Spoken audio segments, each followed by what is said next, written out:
lied about, broadcast the world. Before I introduce my special guest, a really smart guy that's impressive, I thought about saying this at the start of the show today, but I didn't do it. When I had Eric Bolling here for CRTV and formerly Fox News, really nice guy, smart guy, big economist, one of the big buddies with Trump. We're having some great off-record conversations. That horrifies Southern Poverty Law Center and Soros and all of them. You know, he talks to the president basically every day. He was going, they admitted Homeland was about you, and this other show, and another show, like off air. And again, it's not about how I'm a big guy. It's like, why did they start when Hillary lost, producing 3 Comedy Central shows, admittedly based on me, but to misrepresent what I've said? I'm Alex Jones, I love the KKK. You know, that's Stephen Colbert 2 weeks ago. But then I'm banned off the internet, all these platforms, so I can't say that's ridiculous. Here I am protesting the KKK and saying I love Martin Luther King and what he said. That's the craziness we're dealing with here. So that's why they're taking me off all these things, so I can't respond. But it had the Streisand effect, kind of like you have a water balloon. And you push this way onto social media, it gets big. You take conservatives off or free thinkers off, it goes back the other way. And so they took us off here, and all the traffic went back over here. And about 7% extra. Well, if you count the first month, it's like 3 times. But it's true that it makes it hard for us to reach new people. So that's why I'm getting into the fact that why would they build me up like this? Because sure, I had one of the biggest radio shows and one of the biggest websites out there, thanks to you and Drudge Report and all the guests. I mean, InfoWars is you. It's not just me. But why did they ban it? Because you understand that. You understand, like, the Rosetta Stone, the skeleton key. It opens all the doors. Well, they admit in these white papers and these WikiLeaks documents and these latest Media Matters documents that came out from last year but came out a few months ago that got national news. Their plan. It's a big report we've covered. They picked me because I could be taken out of context, and they thought I was an easy target. So they built me up even bigger, and then it backfired. Folks love the radicalness. They loved even the villainous. You know, everybody knows in professional wrestling, the villain's the most popular. I'm not really a villain, but they made me into a villain. These globalists have some blind spots. We got even more popular, especially with young people. So, I'm not that villain. Now they've got to destroy me. They're like, oh my God, we built Frankenstein, and they don't know what to do. But again, they're still missing. It's the guest. It's you. That's what's really powerful. And so that's why they're so scared. And that's why you shouldn't take it as like, oh my God, I got kicked off Facebook or Twitter, or I got banned, or I got whatever, because I promoted Alex Jones. You're going to be kicked off anyways. The only work there is standing up for what's right and breaking their will and breaking their stock and supporting us. So when I do a straight-up pitch, because my guest said he doesn't even want to come on here and do a pitch as the company I work with because they're so good. He said, I want to get into college scam and a college conspiracy, which is one of my biggest issues. And I learned about from Limbaugh like 25 years ago when I was out of high school. I listened to him, I guess, in college. So we have our guest here. We're gonna go to break. He's a surprise guest. I can tell you his name. We go to break. Come back in a moment. We're building the suspense here. But that's what this comes down to is they want you dependent. I had the guest on yesterday who has 9 of his books, one of them a bestseller, banned on Amazon in one day. And I went and looked at the synopsis. I read one of the books years ago. It's just milquetoast. Don't let women push you around. They're not looking for a guy that's a beta, lets them push them around. You're not their child. You're not their son. You're their boyfriend. You're their husband. And how men need to be rugged again. Those books were banned because they were effective, they were true, and they were going to number 1. So think about that. So they want to bring you failure. They want to bring you college degrees that are beyond worthless. They're a negative. You're going to pay $100,000 for it, and you're going to be bagging groceries. There are some degrees that are worth something. We're going to get into those. So this is my guest. I wanted him here because he's such a smart guy. He does such great work. But we'll introduce him when we come back to the next segment. I'm building a suspense here. But I want to empower you. I want you to be involved in things, whether they're supplements or information or whatever it is, that is so great for you that we symbiotically have a future together. You want to come back. You want to get our products because they work so well for you. You want to come back because the information's so accurate and on so many topics. You want to know what they don't want you to know, what scares them. And that's really why we're so banned. Our government really did sell out to Communist China. Apple and Google have moved there and are tax exempt and help round up dissidents and kill them. People go, man, you better watch your ass. They'll come after you. They're trillion-dollar companies. No, I get it. I don't want to just be some timid soul that crouches down and licks their hand. So all I say is, may your chains set lightly upon you, as Patrick Henry said, and give me liberty or give me death. So when we come back, Conrad Padilla, an amazing guy, I'll introduce him. We'll get into the college conspiracy and the scam, and then avenues that are proven, so that you can be way more successful than what they charted out for you. Because, and there's just a microcosm. I was 20 years old when I started Access Television. Because I was two years in college, it was all a bunch of crap. And within a year, I was already on local radio. I said, I want to be a salesman too. And within a couple of years, I was bringing in over $1 million a year and able to build an operation. And that's what it's about. See, I'm not a globalist that wants to cut your legs off so I can be above you.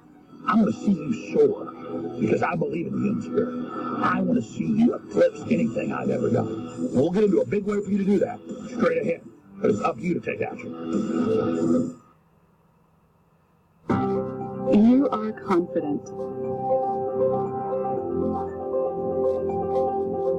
You are unique. You are inspiring.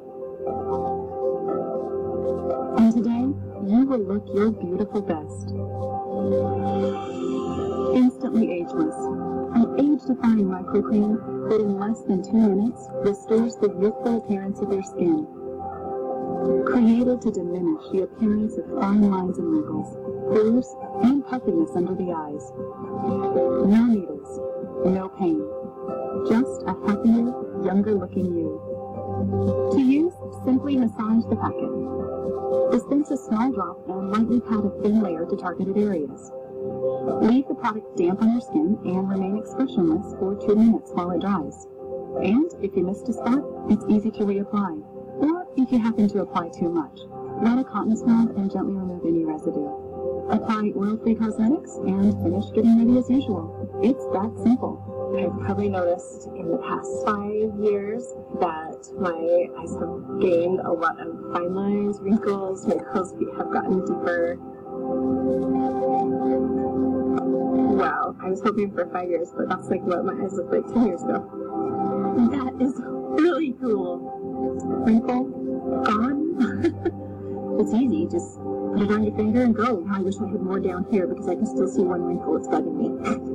I am a little bit emotional. Turning 40, I didn't think would be a big deal to me, but that looks like the me that I feel like inside instead of what I see when I look in the mirror.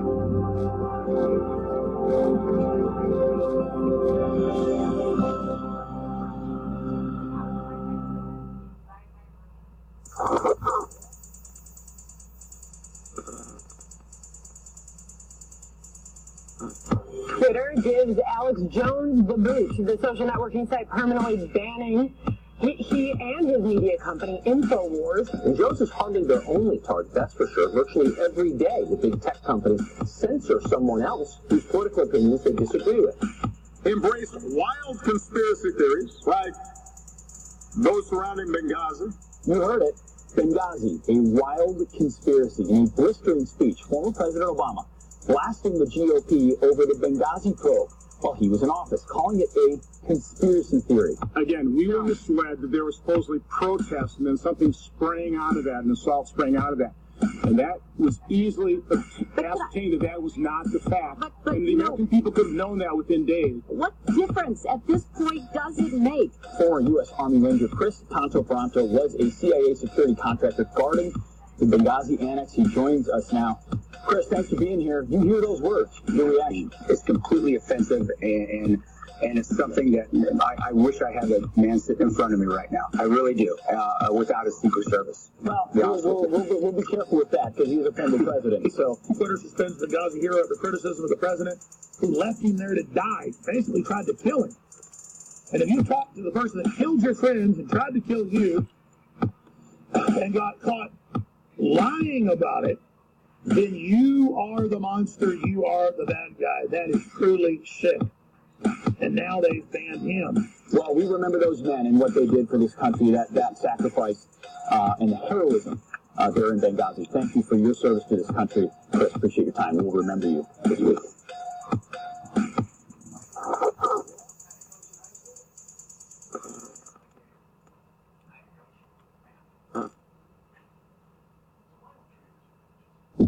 You're listening to The Alex Jones Show.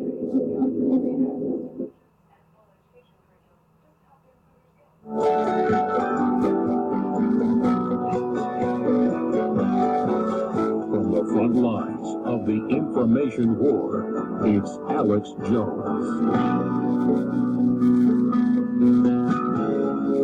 Boys, tell how I find yourself and let it living keep on down. The desert's quiet, Cleveland's cold, and so the stories we're told. Pancho needs your prayers, it's true, to save a few who lifted you. He only did what he had to do, and now he's grown old. Hard to believe Merle Haggard died this year or last year. Last year. Conrad Padilla is here. I'm really impressed with how smart he is. And I've got him here because we're doing a business venture together. But he doesn't even want to get into that.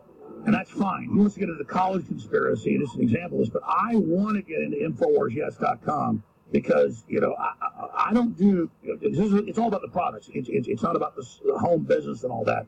But the last time I did this with another company that's got some really great products, their company grew 7-fold the next 3 years. They admitted it was me. So I just want the listeners to know, obviously, this is something good to get it on the ground level of InfoWarsYes.com. Just like I told you, Trump was good to get into the beginning of it, and they're also not wimps to be sponsors and support us, so we like that. But I already heard about them for years, and then we were doing all this stuff in Europe. That's where they're in the top 3 companies in England and Germany and places. So that's perfect for our European invasion we're about to launch. I mean, you'll never know we launched it. I mean, the enemy listens to my phones. They know what we're doing. But let's just leave it at that. The European invasion will begin. Get the British invasion, well, with the Beatles and stuff. We'll get ready for the American invasion with the InfoWar. And I'm just going to stop right there. Got world leaders involved. Just enjoy it. Give the listeners real breadcrumbs. As one of us goes, we all go. But Conrad Padilla, thank you for joining us. You got the floor for the rest of the hour. Get into the college conspiracy. And I guess the colleges give you brainwashing and SJW because they want you to be all butthurt and crazy and a political operative because your degree is going to be worthless. Right. Well, our whole system, Alex, teaches you go to school, get your higher education, and somehow you're going to go out there and get this job that's going to pay you a whole bunch of money. Well, what's happening right now is you've got kids right now who have master's degree that are working at Starbucks and they're working a bunch of different places like that, and they can't find the jobs that are out there because everybody's doing the same thing. Now, and even the Huffington Post admits it should be abolished. At 90%, you never get your money back. That's right. Well, the biggest problem we have right now is people don't realize the debt that's being accumulated by our government. The college debt that's happening right now that in most cases doesn't even have to be paid back. Well, somebody's going to have to pay it back. So our system is teaching, go to school, get a higher education, get a bunch of debt, and then, by the way, you can't buy a house, and it's going to affect the way that you can actually, effectively run in your life. So they're literally putting a ball and chain on you. Well, they are. It's indentured servitude. Right. And I think that's what the whole point is that our system's not teaching one of the most important things, which is entrepreneurship. I look at entrepreneurship as, some people have an issue with Trump being in the office. Well, Trump's an entrepreneur. And I think what the key to Trump is that if you think about it, he's doing things in there as a business guy.